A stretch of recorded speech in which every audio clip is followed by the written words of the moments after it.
What's up, nerds? Welcome to Nintendo Power Block 4, March 20th, 2018.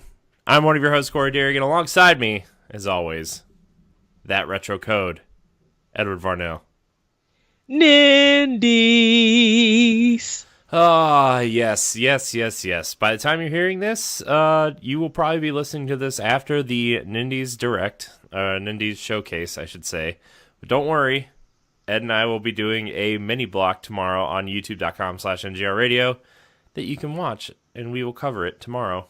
So, actually, they will be watching it tonight. Yes. Today? Tonight. Today. They'll be watching it. They'll be watching this video today, the mini block tomorrow night. Yeah, nailed it. Self 5. So they're gonna be watching it Wednesday, while watching this episode Tuesday. Yeah. Scheduling. Boom. Nailed it. Yes. Basically, the point we're making is we're recording this episode before the Nindies Showcase, but we're going to do a separate video on that. So, yeah, check out our YouTube page for more on that coverage. And then on the podcast, on Friday, we'll recap everything in a segment. So, but you should really watch the video because it'll be in depth and it'll be awesome. And plus, there'll probably be more information. So yeah, you guys like that Shovel Knight physical copy. Would it be some shade that we do get the physical copy, but it's only for Europe first before America? Yeah. But like they get a bigger. Hey, the Switch is region free. I'm just gonna throw that out there. The Switch is region free, and it is true. Gotta get it. I don't care how I get it. I'm gonna get it. It's so weird that people import more Nintendo games than Sony and Microsoft, and all three consoles are region free. That's the most craziest thing. Yeah. Well. It's awesome. I can't wait. There's going to be so many good things tomorrow. Yes. Oh, man. Speaking of good things, Ed, what are you playing? Going to start with Switch, Bayonetta 2 and Flint Hook. I've still been playing those games, working it out. I'm almost done with Bayonetta 2. Getting a little bit more further into Flint Hook. Can't wait to actually beat a whole level straight without dying and over again. 3DS, been playing Ever Oasis. I'm in the second dungeon at this point, so I'm trying to get further in there and be able to heal up my Oasis. Play Ori and the Blind Forest for Xbox One. Played some great games with Jesse and Corey. We beat Halo 4, had a good fun time. So you guys, please check out Squad Goals to see the hilarity that goes on that show. Our discussions will be good too. Did some great Power Play also with Corey. We did Horizon and Corey played The Order and I played Yakuza 0. But we had a great discussion during Horizon, so you guys should check that out also. Yeah. Play some Iconoclast on PlayStation 4, and some Next Machina, just felt like playing something to waste time. And Batman, The Telltale Adventure, also I've been playing on PlayStation 4. Getting ready for Sea of Thieves, so you guys should be tuning in to Arsenal X's upcoming episode where Corey and Jesse and I will be on a ship. I might get jailed. I might get shot out of a cannon. Who knows what's going to go on, but I cannot wait for you guys to check that out. I'm still waiting for my mother to come in hopefully because this week, because I'm I need my grog. I need to be ready. I need to find some pirate stuff before this weekend.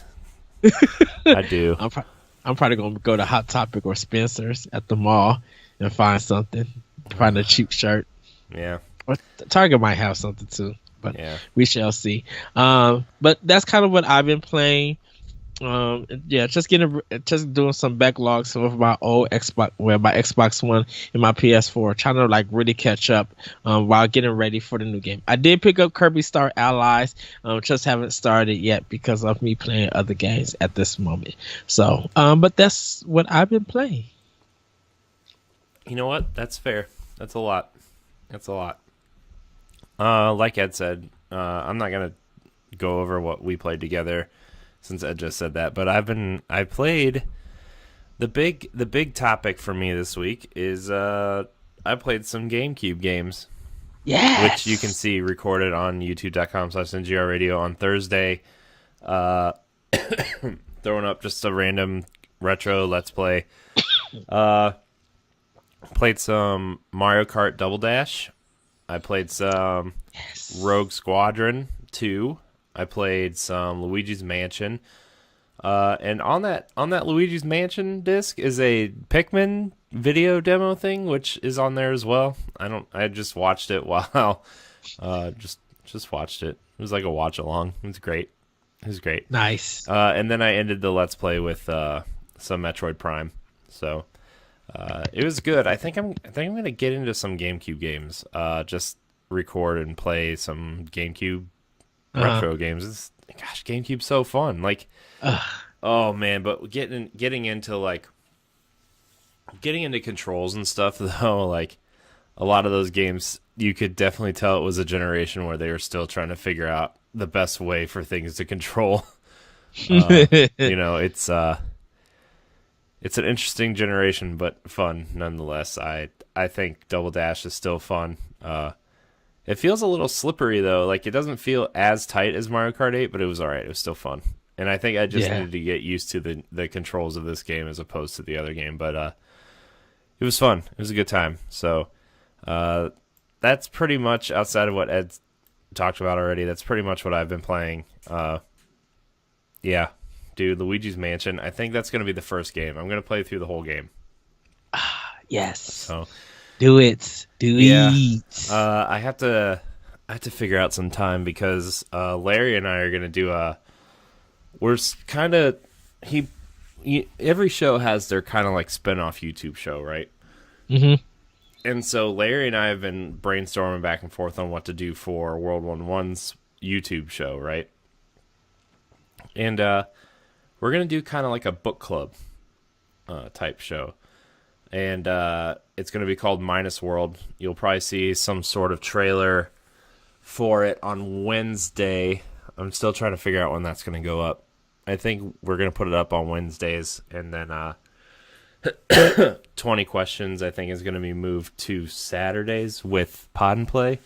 So I think that's what's going to happen. So Minus World's probably going to go up on Wednesdays. So keep an eye out for it. The trailer will go up on Wednesday, and then we'll figure out what day it's going to go up soon.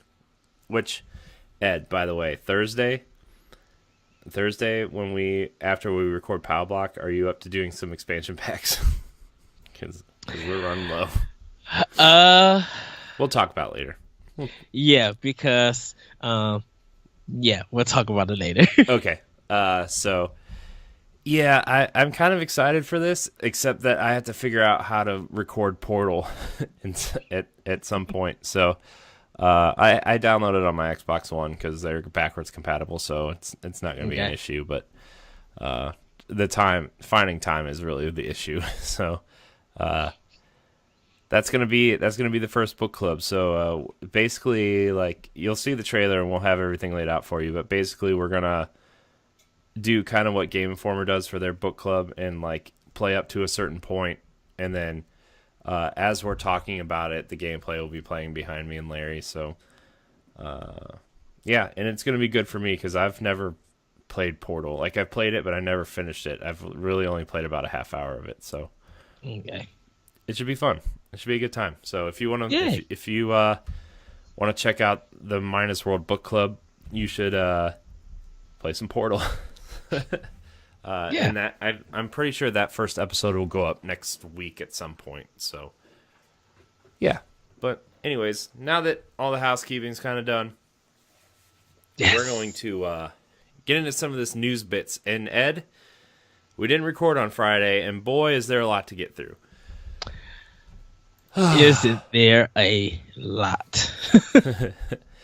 We're gonna start. Do you want some good news or some bad news first? Do you want to do the bad news first? Let's do the bad news first. Okay. According to Nintendo Today, the quote worst Switch port ever gets a little better with a new patch. Recently, an analyst of WWE 2K18 showed just how terrible a port the game is on the Switch, with awful visuals, load times, and frame rate issues.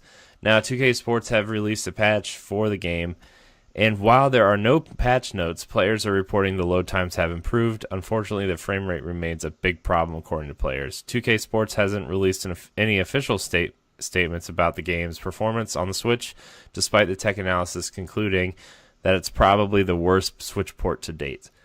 And then it asks if you own WWE 2K18 on Switch, and what is your experience like? So, I don't own it, but I seen the video over Digital Foundry, how they compare that one just with the regular Xbox One, and goodness gracious, great balls of fire!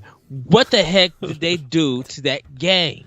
I like, okay, Doom might be not running up to speed, but that's a great port, and everybody used Doom as an example. I don't know what in the world was 2K thinking. Like, why can you? This is Unreal Engine 4. Y'all should know how to run a game on that engine. If you was able to run it on Xbox One and PS4, there shouldn't have been no problem. You know, even Rhyme at least got a patch and it fixed a lot of that stuff.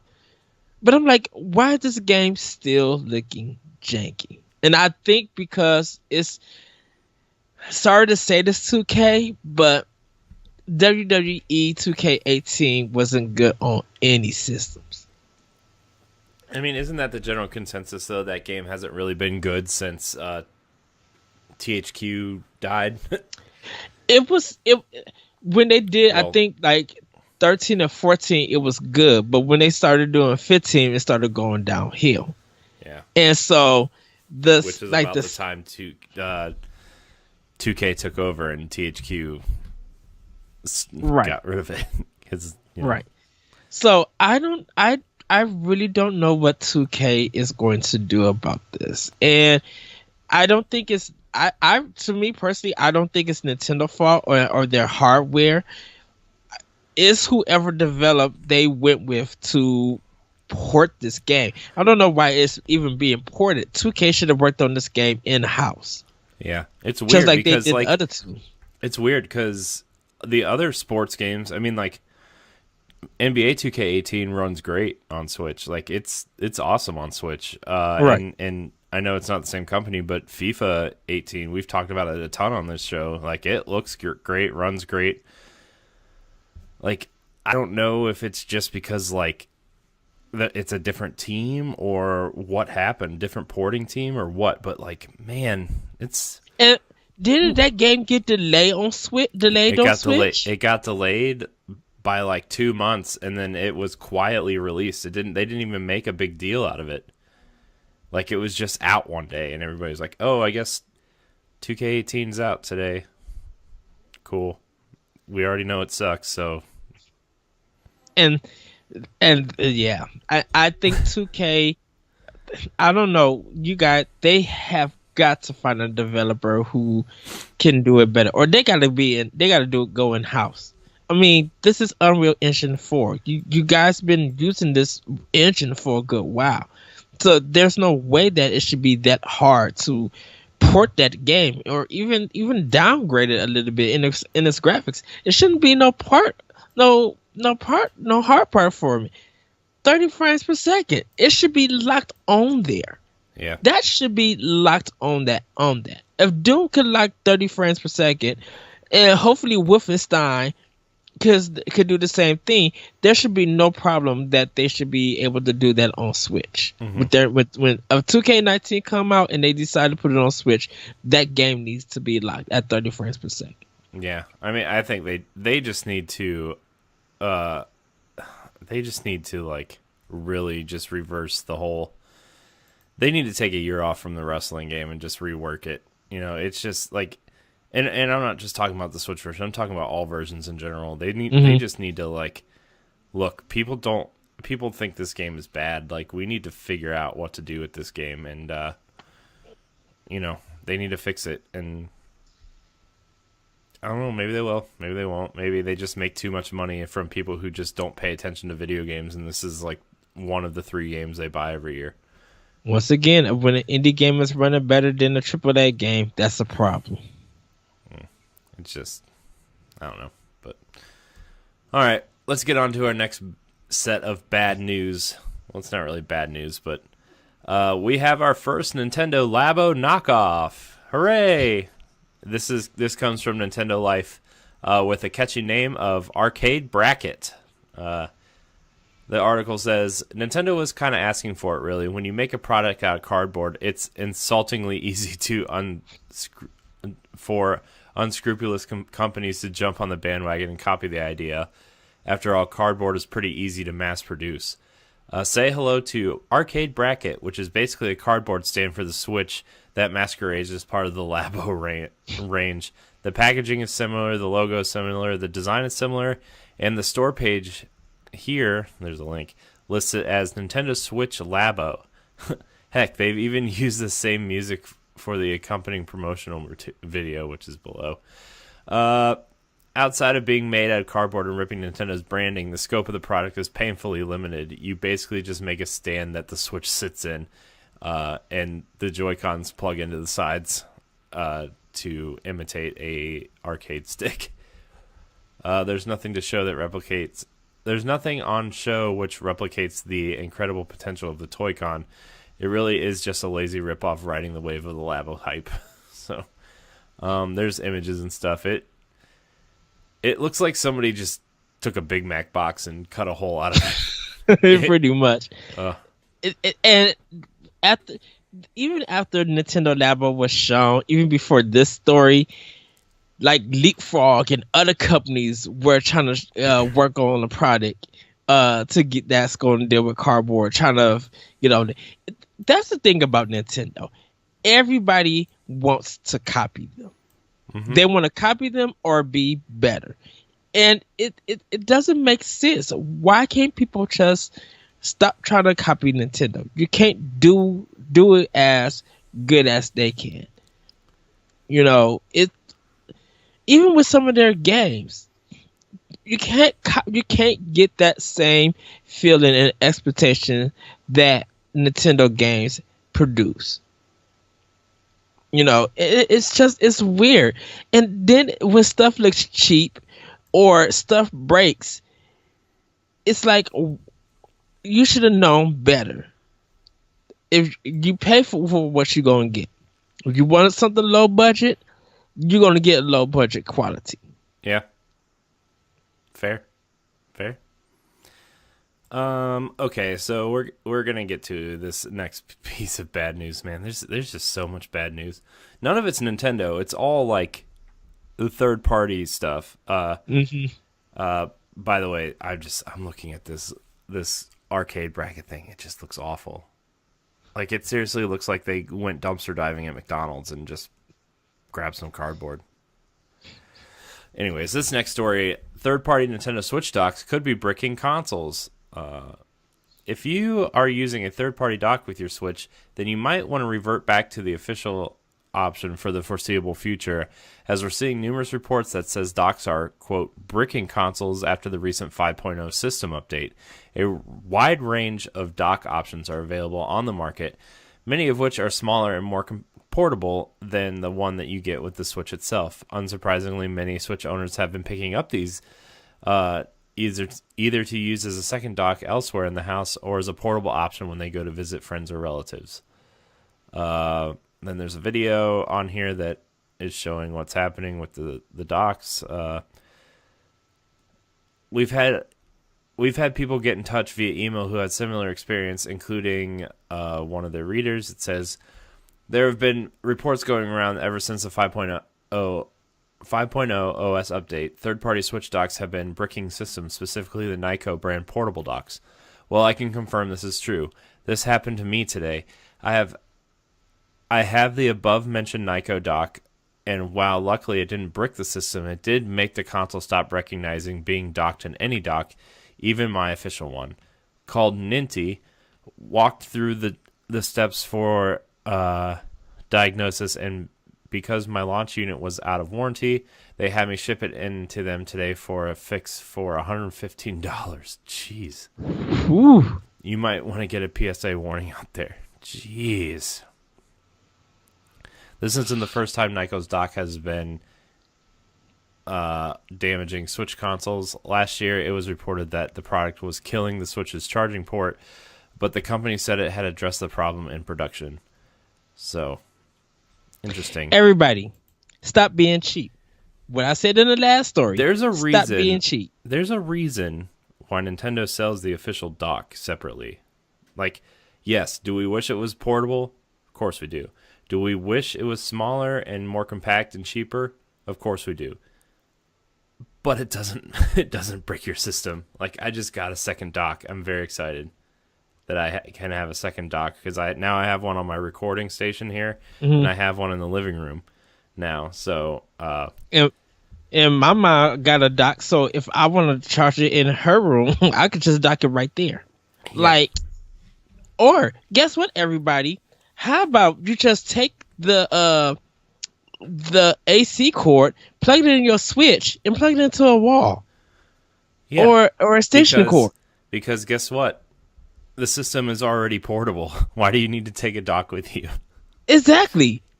I mean, I get if you're going on like a week vacation, like, and you're in a condo or something with your family and whatever, and you want to hook it up to the TV for a week or whatever. Take the dock that it came with. I get it, but just take the dock. Like, just don't. Ugh, man. And if you're that lazy, spend the $80.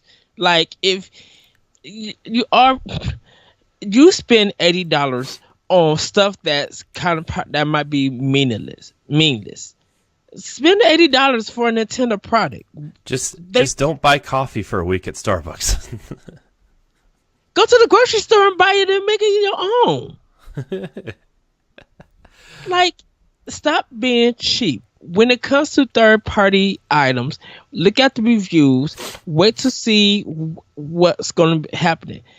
Anything that is released on a Nintendo console, buy from Nintendo. Mm-hmm. Third party might be cheap if you're on the budget, but you're going to take the risk. Yeah. When you buy a new system, get it under warranty if that store offers it. Other than that, be ready to pony up some money. Just say. Yeah. Yeah. I mean, just buy a dock. Just don't be cheap. Or use it as your handheld. I don't know. There's so many different options. Ever since I had a Mad Catz controller for my Nintendo 64, mm-hmm. I have never trusted third-party accessories, like ever.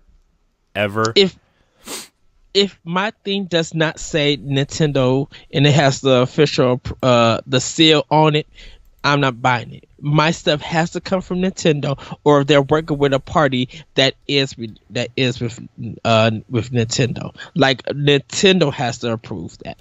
If I want another dock, guess what? I'm going to spend $80, or if it's on sale on Amazon, guess I'll buy it that way. But I'm going to spend the money if it's a Nintendo product by Nintendo. I did that with my GameCube controllers. I did that with the N64 controllers. Did that with the Super Tap and my Super NES. Anything that's Nintendo related comes from Nintendo. Did it with my Wii. Got like eight Wii controllers from Nintendo. I buy literally from Nintendo. I don't mess around with third party accessories, I should say. Yeah. And you should know not to go with Nyko. Nyko is terrible with their stuff. Yeah. Wow. All right, let's get to our last. It's not really bad news. It's awkward news. Mario Tennis Aces artwork triggers an unlikely discussion about Luigi's balls and racket. Did you see this story? Yeah. Okay, this is from Nintendo Life. When Mario proudly shed his overalls for Super Mario Odyssey, it likely broke the internet. Now we're seeing our discussion occur online that could potentially dwarf Nipplegate, and as usual, it's Mario's lanky sibling who is stealing all of the column inches, no pun intended. Artwork for the forthcoming Mario Tennis Aces shows Luigi in a pair of particularly tight shorts, so tight in fact that they proudly show the unmistakable outline of his lunchbox. Any normal person would simply brush this off as Nintendo striving for a little anatomical accuracy, but come on, guys, this is the internet we're talking about. Some people have actually gone to the length, again, no pun intended, of estimating this the size of Luigi's nether regions. We won't repeat what is said here, but feel free to click at your own risk. It's been a big debate on Twitter, and I'm just like, are we really talking about a fictional character's artwork? Have y'all looked at Deviant art? Like, jeez. Why is it what is it? People, internet, tell me, what is this nonsense? You did it with Mario for Super Mario Odyssey. You now doing it with Luigi. Y'all did it with Waluigi with Super Mario with Aces. Like, what is it about Nintendo's characters that make y'all act this way? This is insane. Yeah, it's insane. Like, who? Dude, look, I'm looking at, like, people want to bang the prince from Breath of the Wild, the fish one. Yeah, I know, dude. There's so many weird things out there. Like, okay, I'm guilty of doing stuff or looking at Phoenix Wright, looking at Max Payne from Max Payne 3. I have admitted that. But I have not literally gone crazy. And usually it's a hypothetical question, and we'll have that discussion. I have not gone that crazy like folks are going about Luigi's nether regions. This is insane. Yeah, it's... I don't even know what to say, man. It's an odd image. I just... You're doing too much, internet. Honestly, if I was just like looking at this picture that they're showing here, I probably wouldn't even have noticed. I didn't. It just looks like the lighting is just, that's how the lighting is, and then it just turned into something that was just like, huh, interesting. So exactly. Oh man, Ed, get me out of here. Okay, so let's get to some real news here. Yes. There's an indie showcase tomorrow. We already talked about. They're broadcasting at 9 a.m. Pacific time, noon Eastern time. So adjust your watching abilities accordingly. I'll probably watch it at lunch tomorrow. Yeah, I'll probably be watching it at the same time you be watching it, because in my time area, it'll be 11 o'clock that I'll be watching it. Yeah, there's not really any other news except for the fact that Devolver Digital retweeted the tweet from Nintendo.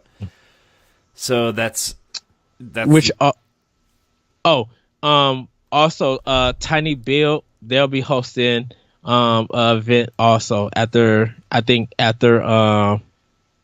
the stream for the Nindy Showcase. So there'll be two of them. They'll be showing some games at 9:30, 12:30, and 4:30. So you guys could check that out. They got hashtag Hello Switch. So that'll be the event for it. So yeah. There's something else that was on here too. Where did my article go here? Yeah, the video. Oh, hi Jesse. Sorry for that sound effect. I was typing a message on Facebook and then it toned in. So, yeah, if Devolver Digital's in, I wonder what they're going to be showing. Like, I wonder what Devolver Digital has in mind for Switch. Well, we shall see. Yeah, we shall see. So, speaking of indies, Ed, Shovel Knight Treasure Trove gets a permanent discount for people who have purchased Spectre of Torment by itself. If you've purchased Spectre of Torment, you can receive up to 40% off on the Nintendo eShop, and that's including Wii U and 3DS installments as well. So, if you haven't bought Shovel Knight yet, pause this episode, go buy it, play it, and then return to the episode, and then go play it again. They don't have to buy it. They could just grab their Switch while listening to us. Buy it. Buy it. Buy it. Buy Shovel Knight. Buy Shovel Knight. You think that worked? Shovel Knight's the best. I love Shovel Knight so much. And like, it's not even, I mean, it's a great game, but yes. like, I don't know why I love Shovel Knight so much. It's just a great game. It's a good retro game with a modern feel. It just hooks you. It's a great level design, great music, and it's just fun to play.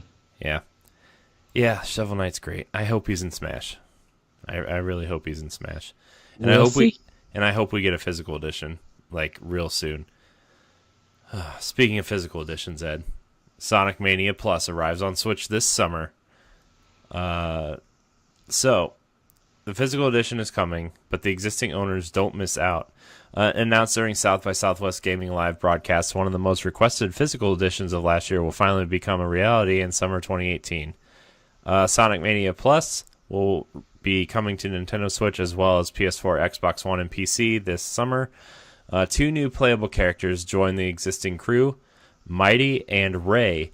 There will be an all-new Encore mode that wasn't detailed at this presentation, and an expanded 4-player competitive mode. The package also includes a lenticular slip cover and a reversible Genesis Mega Drive sleeve depending on your region, and an exclusive 32-page art book. Not too shabby for $30. The Switch version will cost just as much as the PS4 and Xbox One version. If you already bought the digital version of Sonic Mania on Switch, an Encore DLC pack will be available for sale to access the new features. More details will follow at a later date. The series will also expand into a 5-episode cartoon featuring new music from the gamer's composer T. Lopes. You will. I thought it was Lopez, but it's not a Z, it's an S. So you will be able to watch Sonic Mania Adventures on Sega's YouTube channel and other social media channels. So, kind of sad because I already purchased Sonic Mania. I have a big Sonic Genesis statue somewhere around here. Right. And I don't own the game, but I have played it, so it's cool. I think it's kind of going to make up for the sales of Sonic Forces. I'm sorry, everybody. Sonic Forces. Why? Just... I will say that it's so well on Switch. People... Yeah, but here's the thing. I don't understand why it's like... I don't understand why it's really hard to make a 3D Sonic game. Because they keep changing it. I know, but why? Why can't you just do like... I just don't understand. Like, Sonic Lost World was pretty decent. Like, I mean, it was probably one of the better Sonic games since Sonic Colors on Wii. But like, I don't know, man. They need to just do something, because I don't know what they need to do. This might sound crazy, everybody, but I think they may need to rip off Super Mario 3D World. I think they literally need to rip it off and see if they could make that game work in that engine and gameplay style. Yeah. I mean, because the 3D games are okay, but a lot of people enjoy when Sonic is going fast. And I think if he could stay running fast in that 3D world where they don't have to stop the action to attack, um, I think people would enjoy it more. It feels like Sonic would be better if you could just grab coins and just have this nice jumping around, and every time you jump around, it takes you to a new tracking area. Mm-hmm. And the coins would kind of be like almost like Mario Kart. They make you faster. There will be some traps and stuff, and if you get hit, you lose coins. But it don't interfere with you running. And if you don't got no coins, you run slow and you'll end up dying. Yeah. I think they just kind of need to remove enemies in a sense. Yeah. Well, I don't know. We'll see. I know they're gonna do more with the Sonic franchise. I know they kind of leads into our next news story where they're going to have a new Sonic racing game coming soon. They teased it. Only the racing game is only going to focus on Sonic and quote Sonic and Friends instead of like the Sega All-Star cast from the Wii U and the Wii games, but I don't know. Sonic Racing Transformed was really good. Yes, it was. I thought it was really good until Mario Kart 8 came out and just like smashed it. But like as a kart racer, as like a decent kart racer for someone who doesn't own a Nintendo platform, that game was awesome. And if they can just kind of like it just taking away the extra characters kind of feels like a step backwards, but if they can evolve the gameplay and just kind of focus on the gameplay, I think I would totally be down for another kart racer on Switch. Yeah. Yeah. Yeah. It's just looking at me like, huh. No, I understand. I understand what you mean. I know where you're coming from. Yeah, I know we were talking about 3D Sonic games, but then I was looking at the next news story, and it was the Sonic Racing. I thought we'd just get the Sonic stuff over with in one go. Right. So, sorry, everybody. I probably confused you guys too. No, well, that's good. Make a good 3D Sonic game. Make a decent kart racer. Bring us more Sonic Mania.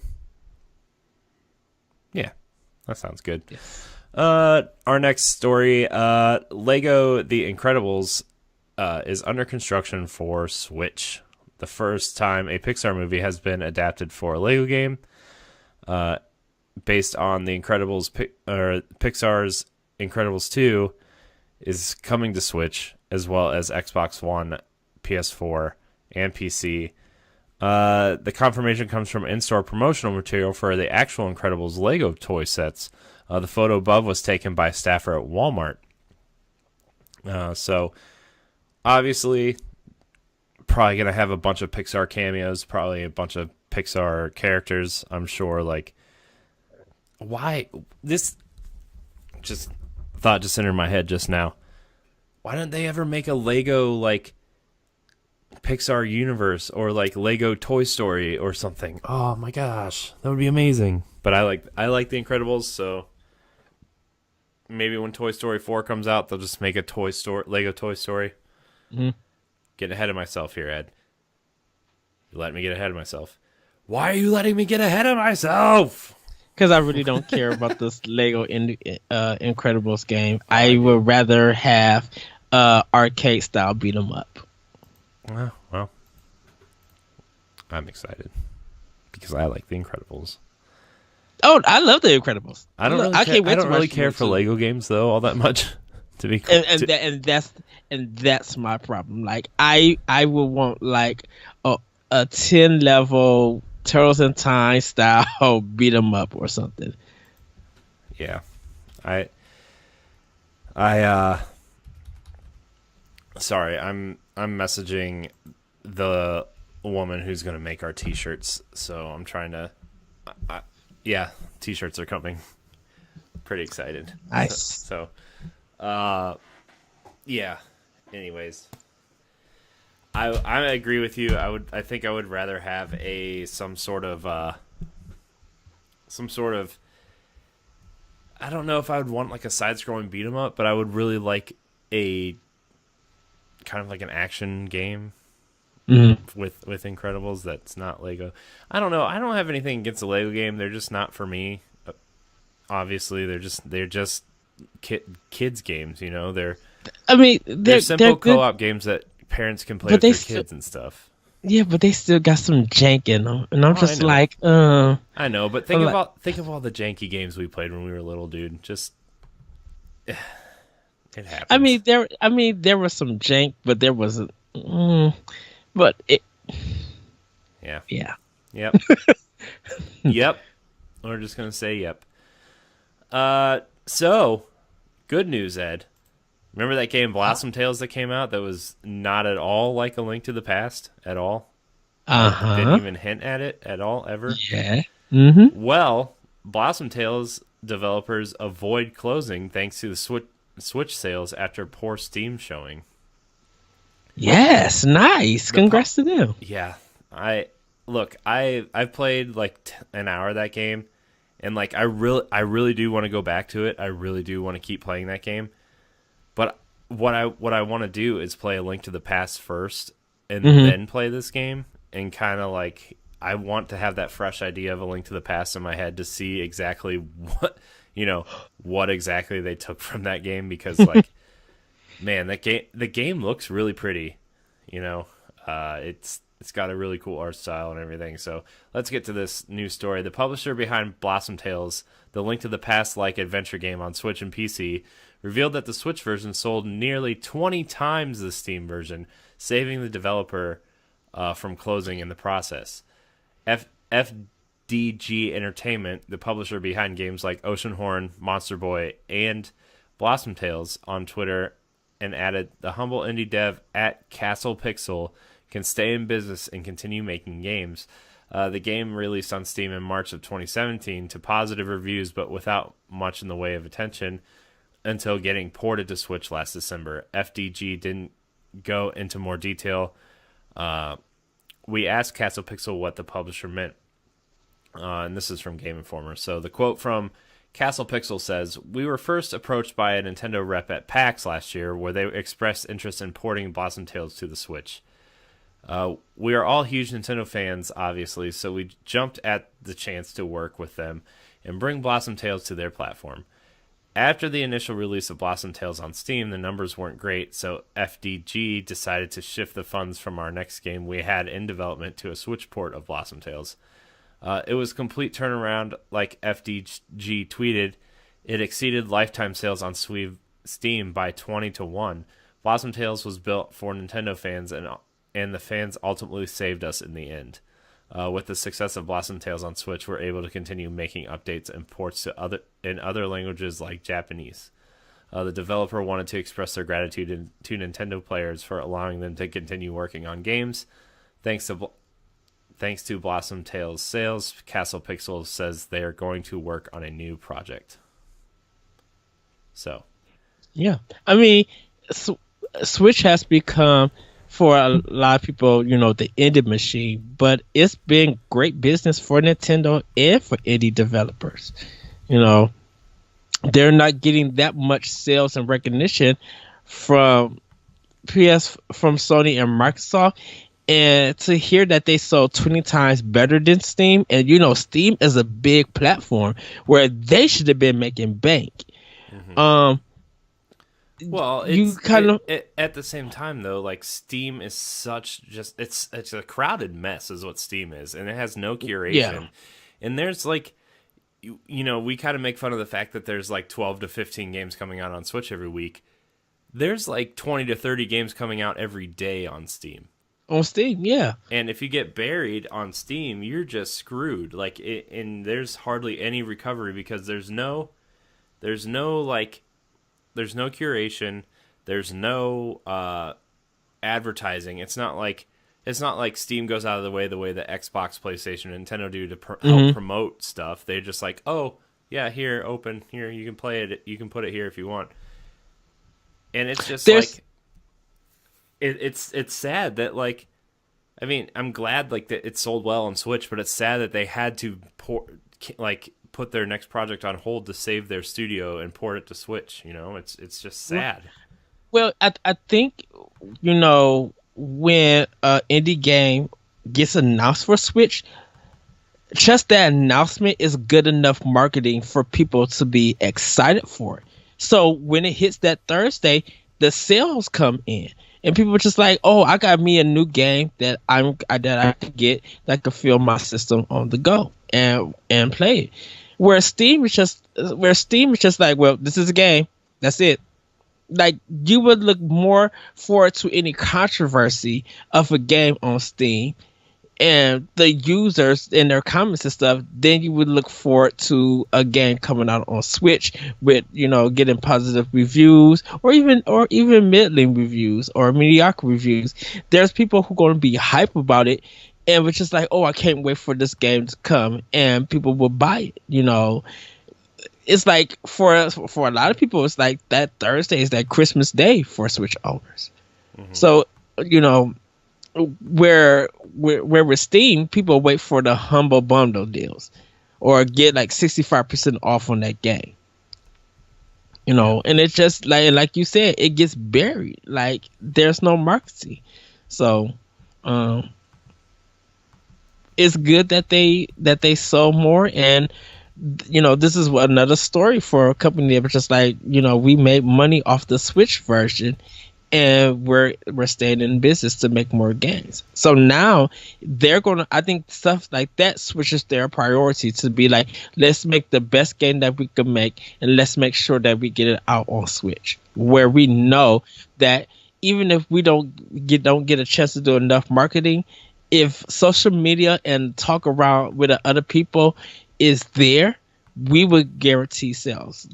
I still tell people who got a Switch when they ask for games, and this is just in real life. When I'm working with customers, I tell them, go to Nintendo eShop. They have tons of games there that you will literally enjoy, and you'll get a list, and you'll get some great games at some great prices. Yeah. So I mean,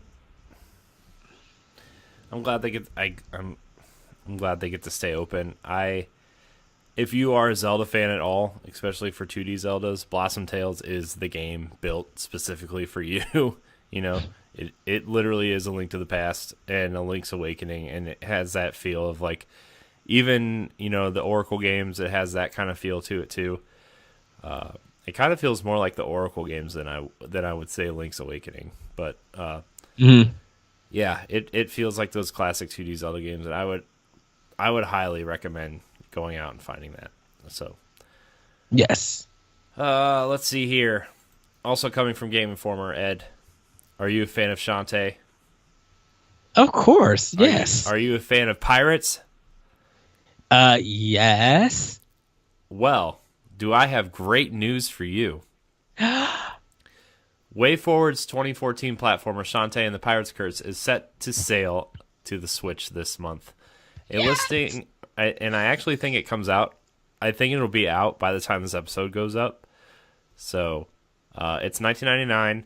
It will support HD Rumble and redone assets in HD, keeping to the pixel art of that game instead of the 2.5D-ish art style of Half Genie Hero. So I love Half Genie Hero, and Pirate's Curse is really it's so good. I 100%ed that game. I got everything for it, and I'm not gonna get it right away, but I will in the coming weeks, everybody, I will have that game, and I'll tell you more about it. But it's a definitely must buy for me. I love WayForward, and like I stated before, I will always support them, and I love when their games coming into Nintendo platform. They're just fitting.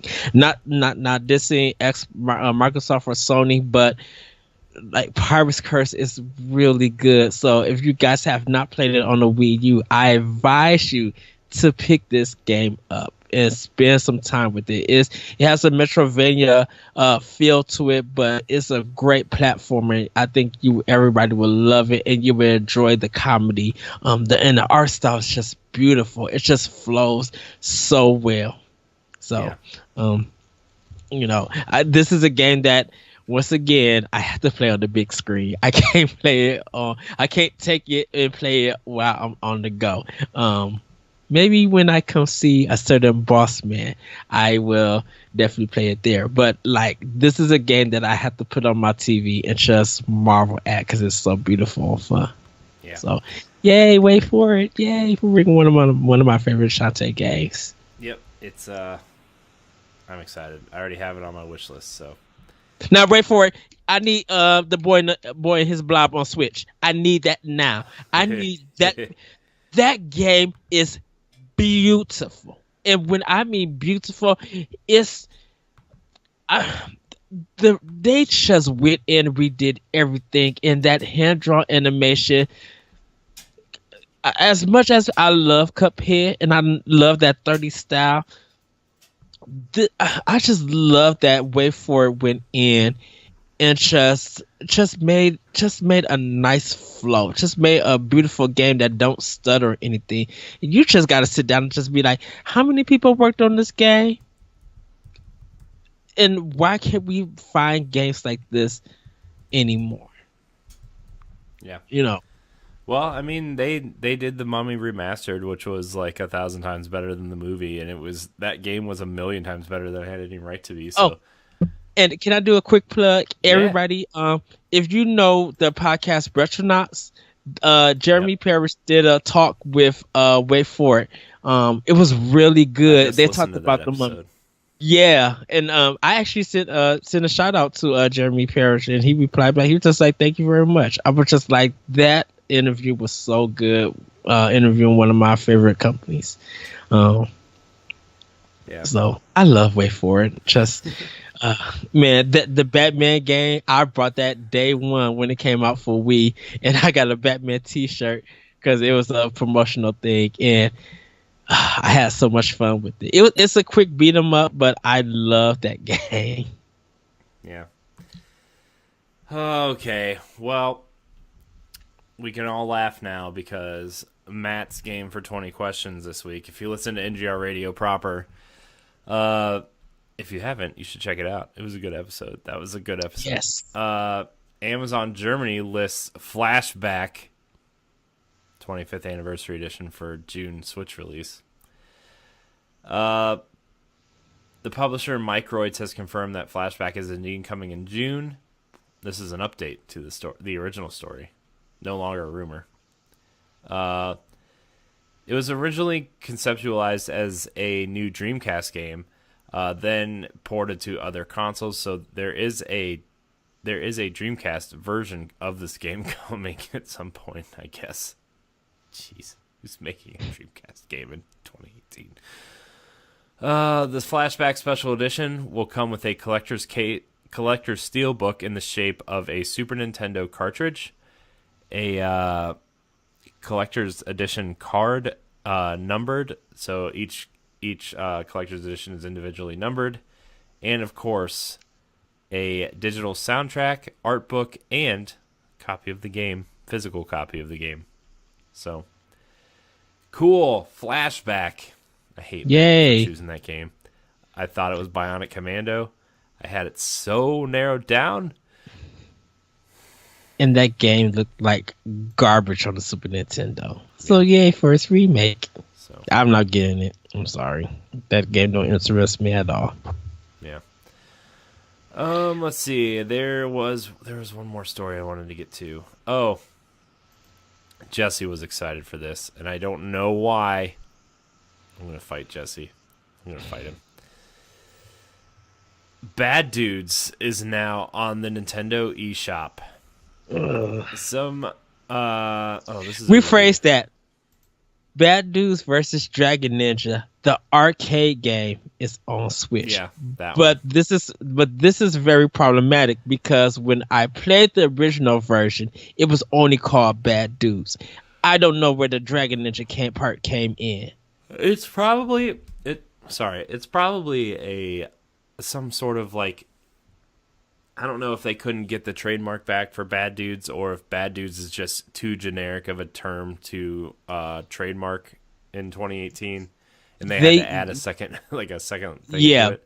They had to, because when the game came out for Nintendo, it was called Bad Dudes.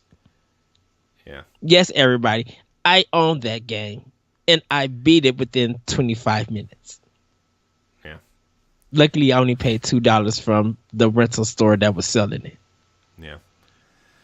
Well, Bad Dudes. It's a great game. Don't get it, everybody.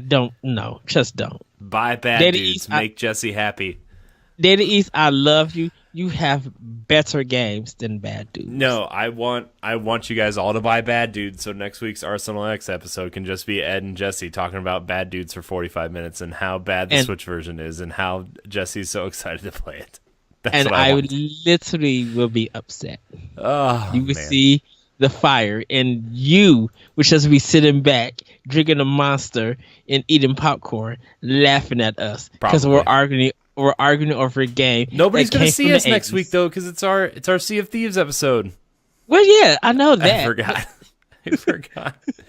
By the way, everybody, if you haven't listened to our Xbox podcast, now would be a perfect time to jump in, because next week's episode is going to be the video version is going to be, we're recording the whole game on the ship of one of the ships on Sea of Thieves. So, yeah. Yep, we're doing that. So hopefully you'll check it out. I have it all ready to go. I've tested a few squad goals on it, and yes, we should be good to go. I got to. I'll probably do it Friday. I gotta go to West. No, I'll probably do it Sunday. I gotta go get the my drinks for it. Yeah. So if my cup doesn't come in, I'll probably buy a red Silo cup in. I'll let y'all go from there. Nice. And I might drink all of them. But with that said, I think that's all of the news we have this week. We will, like I said, we will have a mini block tomorrow. We'll probably throw it up on the audio feed too, just for people to listen to. But those mini blocks are kind of encouraging people to come check out our YouTube page, along with everything else that we've been doing lately. I'm so excited because, like, I know this isn't part of the podcast, but I don't care. Mm-hmm.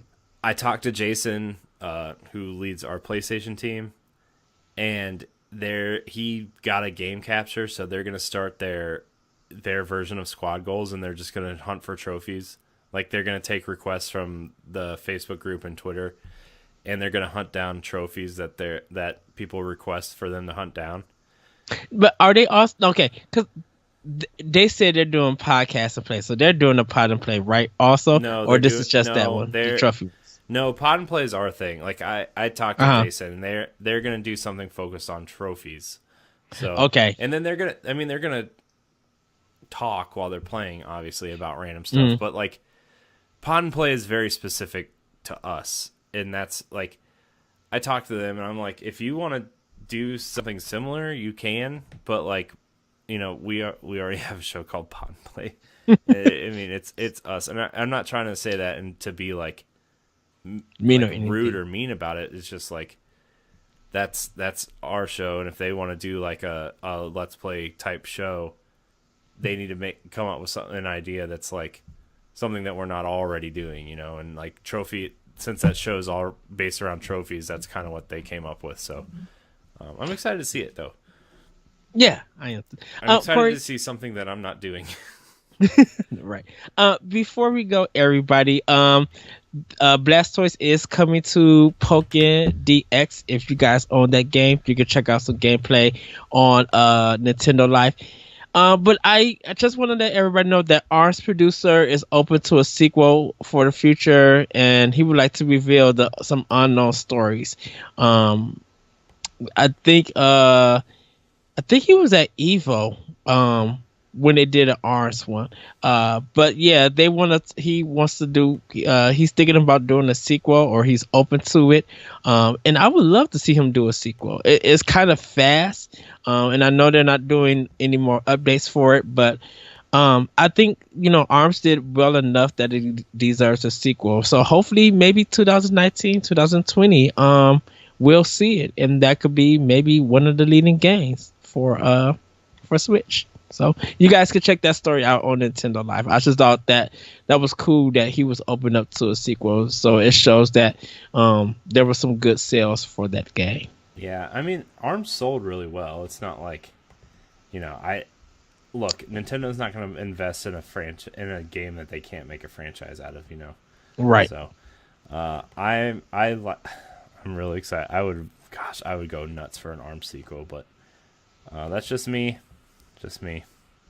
Yeah, when they was talking about it at Evo and they seen the community, I think like a lot of people were shocked because a lot of people were they were just like, it didn't get like really like showcase or anything for Evo, and I think Evo in Japan, but they were happy to see that people from around the world came to Japan to play, and they were just happy to see that community. So you guys can read that on Nintendo Life also about the Arms at Evo, in the community about it. They did a really good job interviewing it and talking about it.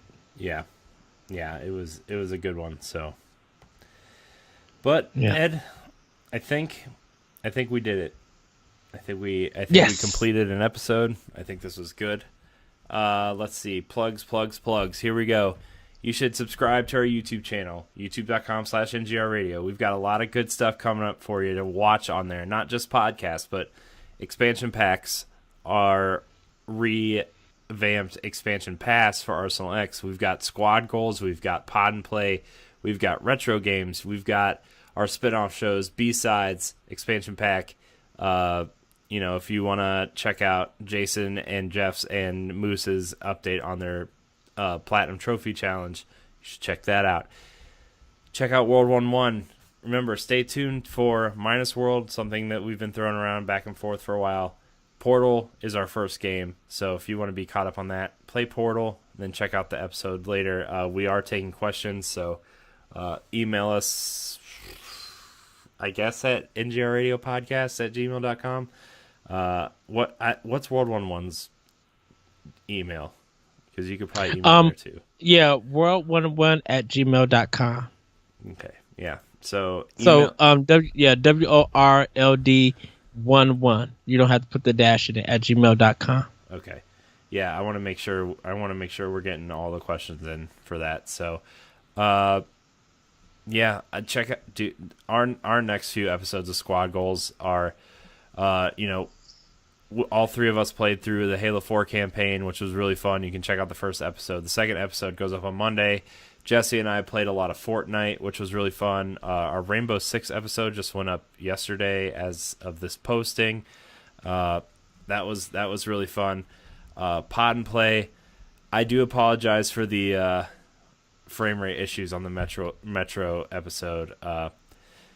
They get better. We had some difficulties with OBS, and it's still being kind of wonky. So yeah, we had to do a little workaround, but I've gotten a good rhythm, so we're working on that. And then yeah, I'm really proud of everybody, especially in Pod and Play. I'm proud of Ed for just Ed does a lot. Ed, you do so much, even outside of NGR. You do a lot, and I just appreciate you sticking by me through all this. You're welcome. I need to get back to doing a lot because I kind of been slacking, and my body is getting up there. But I love this. I love doing stuff. NGR is my home. I literally advertise NGR at work and stuff, and I tell everybody about the stuff that I do, and tell them about all the shows that we have and everything. Like I tell Nintendo customers or customers who's buying a Switch or anything Nintendo related, be like, I'm part of a network. We do a show called Nintendo Power Block. You guys should check it out. It's on YouTube and stuff. Like I love doing this stuff with everybody. Yeah. Yeah, and I'm in the process of getting t-shirts made. I'm very excited. I'll have more to announce on that later, but we tried to go through a store on Redbubble, and that, like, Redbubble's quality just isn't up to where I want it to be. So my wife's friend makes t-shirts, so we're going to start through her and see what happens through that. So I'll have more details on that later, but I'm currently making NGR Radio at PAX shirts, and I'm really excited. So nice. Actually, that's another thing. That's another thing. If any of the listeners are going to PAX East in Boston, yes, I will be there with some of my friends. And sadly, I mean, Joey is kind of NGR adjacent. He was part of us for a while and then kind of went away. And, he might come back at some point. But, I'll be there. So if you see me and say hi, that'd be cool. Yeah. And I'm gonna try to take some t-shirts to give away up there. So nice. If you come say hi to me at PAX, I will have them. Question for you: the shirt that I ordered when you was you was DNA, was that through Redbubble or? Mm-hmm. Okay. Yeah, it's it's weird. Redbubble's weird. They're okay if you're like just want something to wear for like once or twice, but like I need a shirt that lasts, man. I need a shirt that lasts. I had to show my support. I was like, when you was doing DNA and doing all the shows, I was just like, I'm into this, and look where I'm at now. Look where we're all at now, man, dude. So many things, and like I know this is a separate episode or whatever, but you know what? Screw it. People want to listen to us. This is what they're getting today. So. You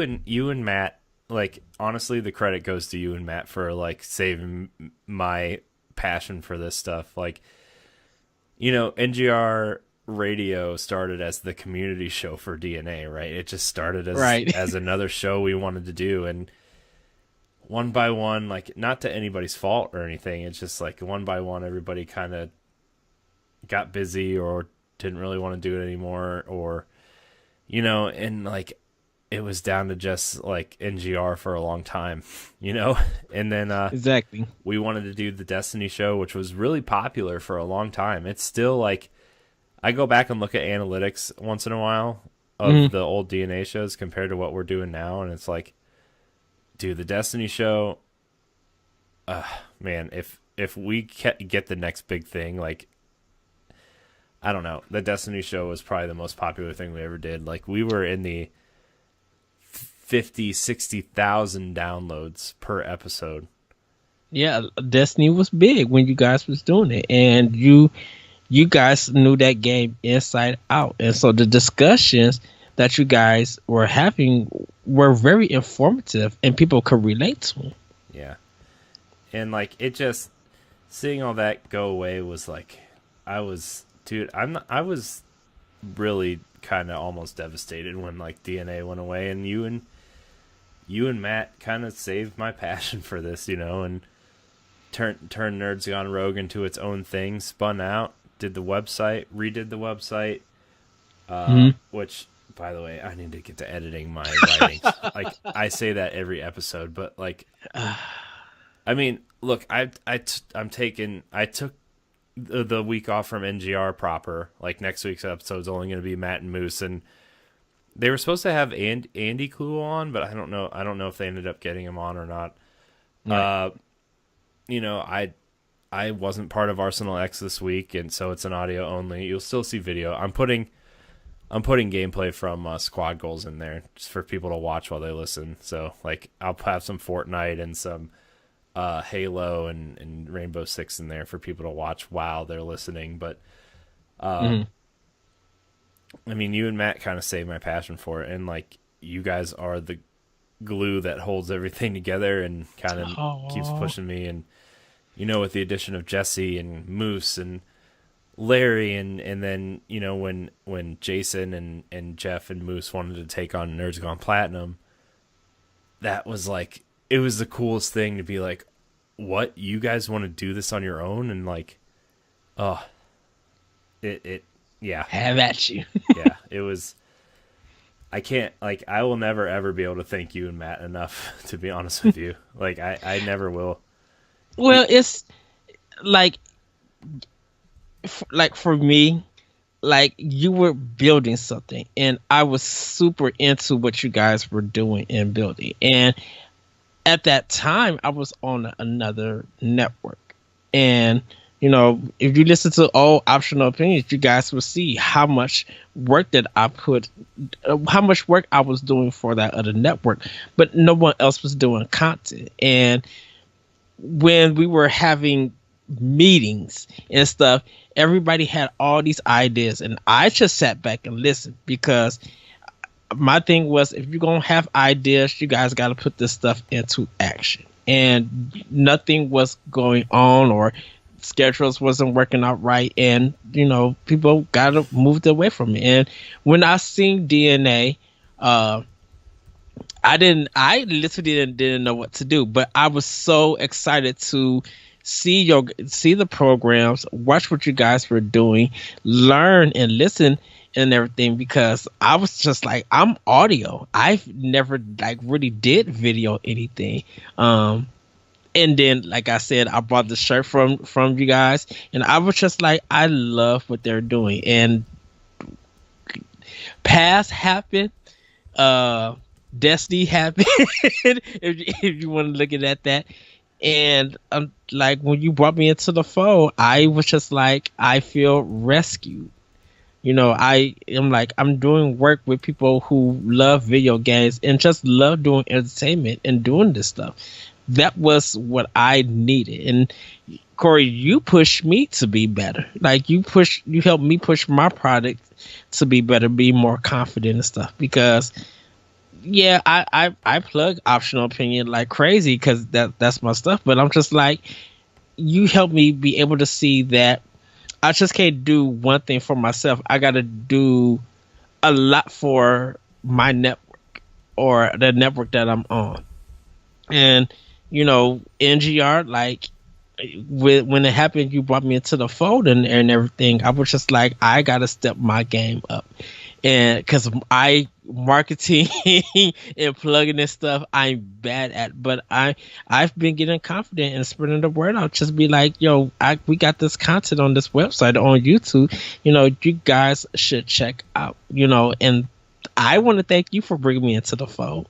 And keeping me consistent and not getting lazy. So, thank you. Well, you're the glue that holds everything together, Ed. And I tell everybody that, like, look, I mean, I wanted to do a Nintendo podcast, and nobody else I did DNA stuff with did Nintendo stuff, and like, we kind of met through some Facebook groups and some mutual friends, and like, I was just like, hey, you should come on NGR. And then, hey, you want to do some Nintendo stuff? And like, look, Power Block's approaching its 100th episode. I haven't like gone into details or anything yet of what I want to do for like a 100th episode. It's probably going to happen like, it's either the last week of April or the first week of May. I'm not 100% sure yet. And like, look, this podcast is so much fun, and it's like, it has a similar but different vibe than NGR, because like, look, right. NGR was built to be like, okay, we're just friends who like games who are hanging out, and we just talk about a bunch of stuff, and then like, everybody just kind of, it's just, I love this so much. I like, I know my wife thinks I spend too much time doing all this stuff, and she's probably right. And like, it's probably more than she lets me know. But like, look, man, this, I started listening to podcasts like 8 or 9, 10 years ago, you know, like, I go way longer than that. I listened to oneup.com. yeah, That's how I got into, I guess. I don't really know when or where it started. Like, I was listening, like, when, you know, Gertzman was let go from GameSpot and he started Giant Bomb. And then, you know, the Giant Bomb cast started, and then I started listening to Game Scoop, and then from Game Scoop I started listening to Beyond and getting into the Nintendo stuff and like all the IGN podcasts, and then like now I'm subscribed to like 50 podcasts. You know, it's probably more than that, but like, you know what I mean? And then Game Informer started the Game Informer show. Yeah. And I was like, well, I'm a huge fan of Game Informer. So I started listening to that way back when, you know, Matt Helgeson was hosting it. And then, yeah, man, it's just, and then like, I wanted to start doing that, but I was like, I don't know how. And I'm like, I'm not good on camera. I suck at talking to people. Like, how do I start doing that? And then like, look, if you want to hear really embarrassing podcasts of me, go listen to episode 3 of Life of Gaming podcasts. Like, that was my very, very, very first podcast. Like, just go listen to it.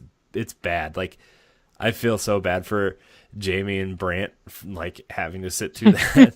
Like, you know, but like, we all kind of started at the same time. You know, we all started this at the same time, and you know, we've met a lot of people along the way who started and kind of petered out, or, you know, changed networks or podcasts, or, you know, look at what Ray's doing with Geeks and Gamers. You know, look what he's doing over there. And, you know, Brant's done a bunch of stuff, and now he's doing the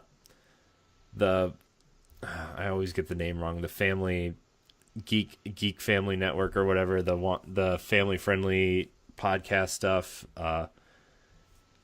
I forget what it's called.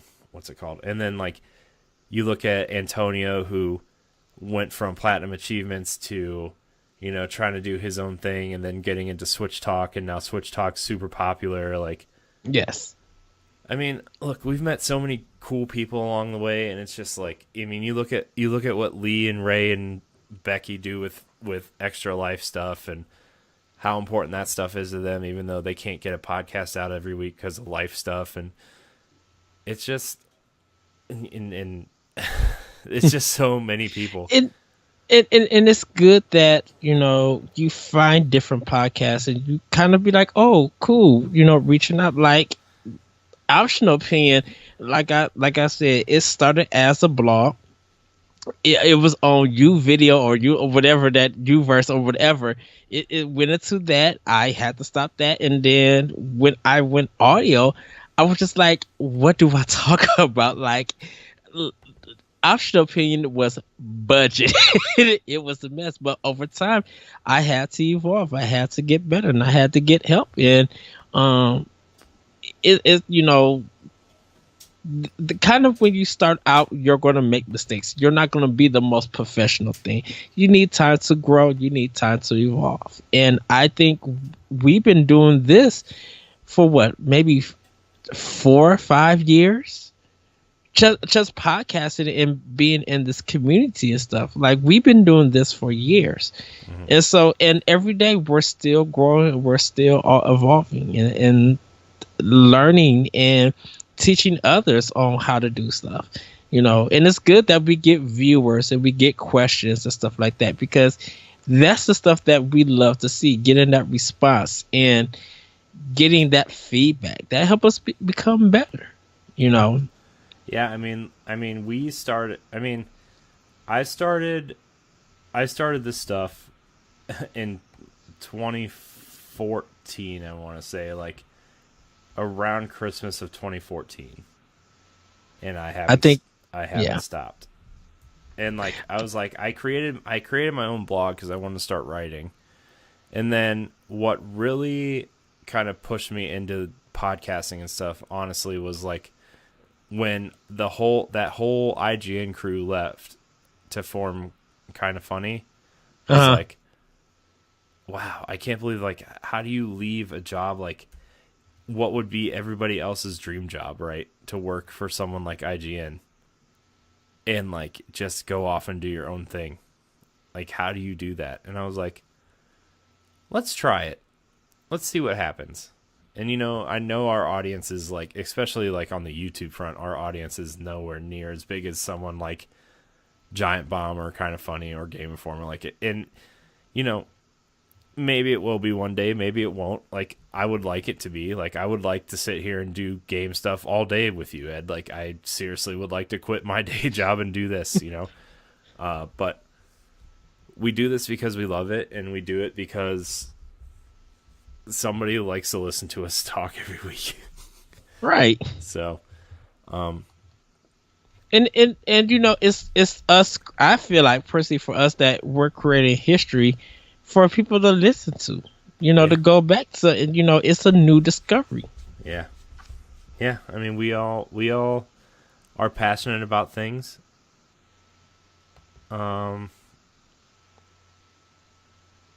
I don't know, man. It's fun. I love it. It's